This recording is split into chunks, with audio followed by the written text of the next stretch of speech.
So Amazon just released their first ever soundbar, and I'm not sure how I feel about it, but we're gonna have everything you need to know right here in this video.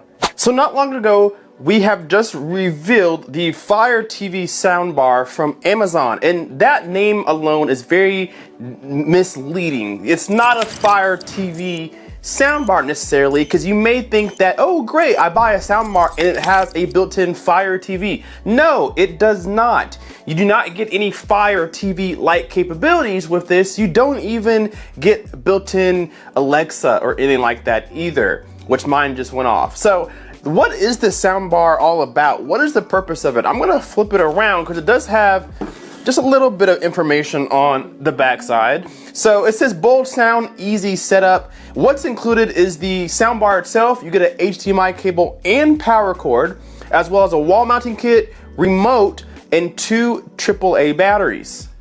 Now, in addition to what you get out of the box, I also purchased their recommended Fire TV Remote Pro so that I can control the entire system with it. I do have Fire TV devices like Fire TV Max. I do have a Cube in my system. So they recommend getting a remote so that you can plug your devices to the soundbar and then use the Fire TV remote to control the volume, the Fire TV stick, and everything else that you're gonna wanna control with it. It does come with a remote, but it does not control anything other than the Fire stick. But if you have a Fire TV remote or you wanna purchase one, then this right here will control not only the volume of the soundbar in some of its settings, but it will also control an existing Fire TV you already have. So here is the soundbar itself. Not a big soundbar whatsoever, only weighs about 5 pounds. That's why it's so easy to mount. Again, not a big one, so it's gonna go really easily under most televisions, even ones that are relatively low to the surface. If you're using a TV stand with the feet, you may have a little bit of issue keeping it out of the way of the TV, but it is as small of a soundbar as a soundbar is going to get.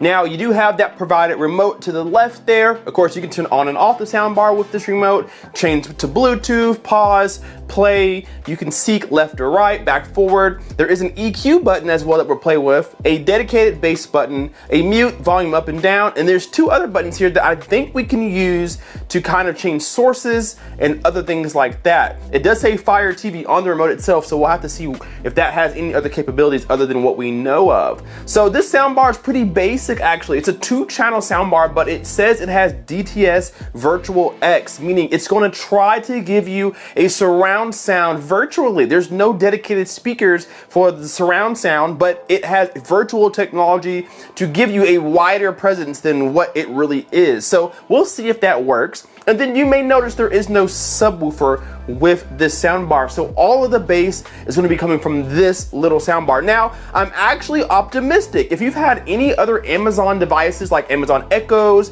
Echo Studios, whatever, they actually have really, really good sound and pretty good bass. So I actually have pretty high expectations for this soundbar. Before the sound test, let's talk about the physical buttons that are on the top. Again, they mimic what's on the remote. You have your power button, your source button, Bluetooth, and then volume up and down, positive and negative. On the backside, nothing too crazy is going on with it. You have some keyholes for the mounts if you want to use them to mount underneath or above your television. And then you have a little bit of connectivity on the back as well. Of course, power cable goes here. You have 1 HDMI port. It is EARC. It does have a USB here, so you can plug your Fire TV stick or Cube, whatever, directly to this. And then you also have looks like an optical cable here for some sound options. So pretty minimalistic build, made of a hard plastic, kind of matte. Does really good with hiding fingertips if you're going to be touching this. So it should be a fairly capable soundbar. I'm gonna plug up my phone for Bluetooth and give it a little test. All right, here's some non-copyrighted music. We're gonna start with 50% volume. I will crank it all the way to the max and bring it back down to 50% volume. See what you guys think.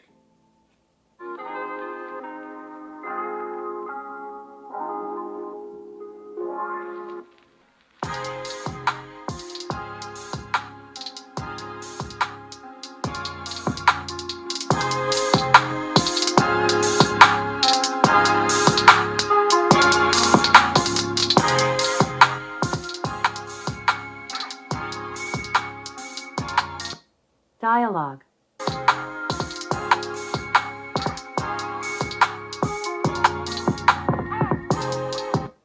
Music.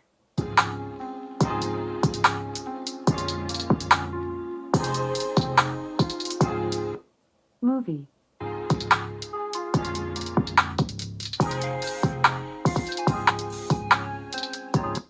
Dialogue.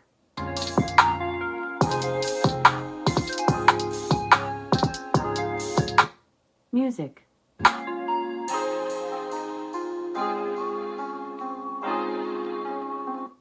Movie.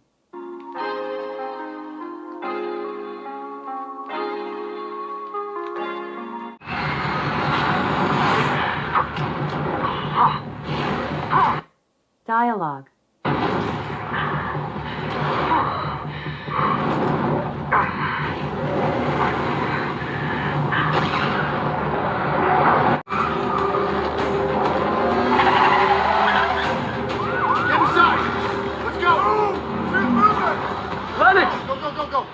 We got Decepticons everywhere. Music. Ironhide! Protect Sentinel, get him locked up inside! Consider it done. You gotta guard him, because he's the key to the whole thing. Indeed I am. What you must realize Movie. is we were never going to win the war. For the sake of our planet's survival, a deal had to be made. With Megatron.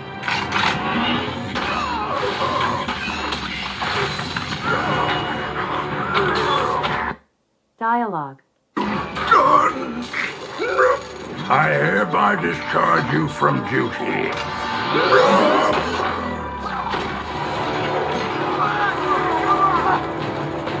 He's back!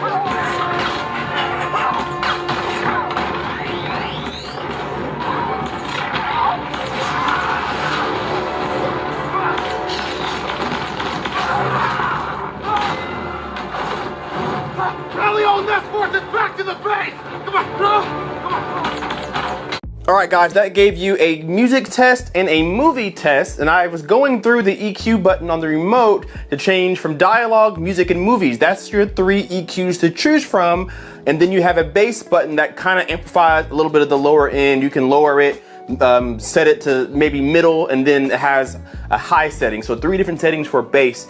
And I'm gonna go out and just be honest with you guys. This soundbar kind of sucks, actually. It's not that great. And let me explain myself as to why I feel that way. Well, remember, Amazon has this thing called Echo Theater, where you can get 2 different Echo devices, like an Echo Dot or an Echo Studio or the Echo 5th gen, 4th gen, whatever you have. You can pair that with an existing Fire TV Cube, Fire TV Stick, and you can use that as your own 2-channel system. You can get 2 of those for a little bit less of a price than buying this soundbar.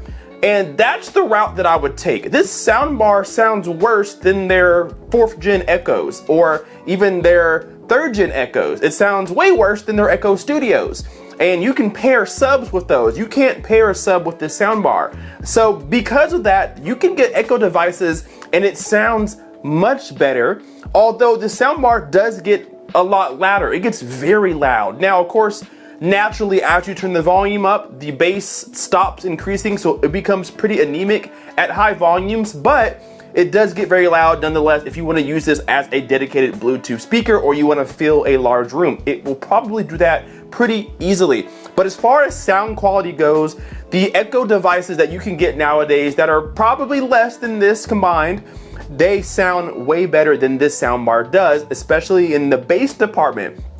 I found that either movie EQ or the dialogue EQ sounds the best. Music sounds terrible because it tries to add a lot of mid bass and it sounds really boomy.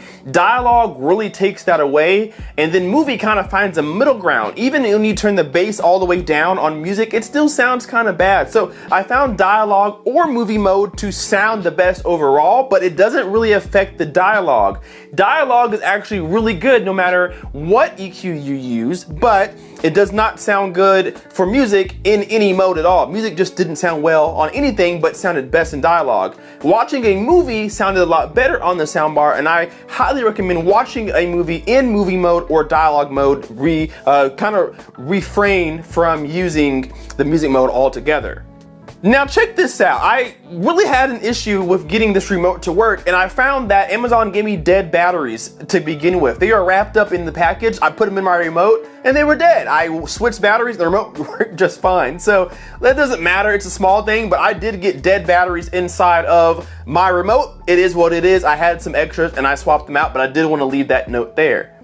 Guys, I was really expecting more out of this soundbar because of how good their Echo series of speakers are. Not only do they sound better, but they give you, smart capabilities to control your home, to control the Fire Stick device. It's nice that they allow you to control your soundbar and Fire TV with a Fire TV remote, and then you can use the remote's built-in smart capabilities, but you can get an Echo device for less than this and it sounds better, and you have far more control over not just your TV stick or your cube, but your entire home. There are no smart capabilities inside of this soundbar from the factory. You have to buy a smart remote, and then you communicate with the remote to your TV stick or your your studios, to your cubes, whatever, just like you already do. So would I buy this soundbar?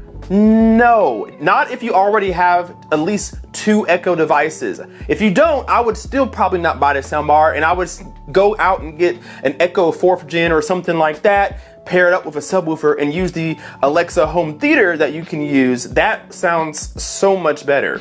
Guys, you don't have to take my word for it. Head to Amazon.com right now and you can pick up one for yourself for $120. And if you don't want to fork all that money up front right then and there, you can put it on a 5-month payment plan and pay about $30 or $20, whatever it is, for 5 months. So with that being said, do I recommend this? I can't. It's too hard to recommend this when Amazon has other devices that are similar in price tag with better sound. For example, you can get an Echo 4th gen with premium sound for $99. You can get 2 of those for $180 and have a way better sound and smart capabilities. Or you can get a 5th gen, which costs just over $40. I think it's $59.99 for a 5th gen, and have all sorts of capabilities to control your home, as well as a home theater setup with it as well. Pair a sub at that if you'd like to get more bass. So I can't recommend it. It is a cool foot in the door. I do think they will come out with more soundbars that can do more, and if they do, I'll be more than happy to revisit this. But this is how I feel as it stands. Leave me your comments down below. Hit that like button and subscribe if you're not already, and we will see you guys in the next video. K-Pay Sky out. Peace.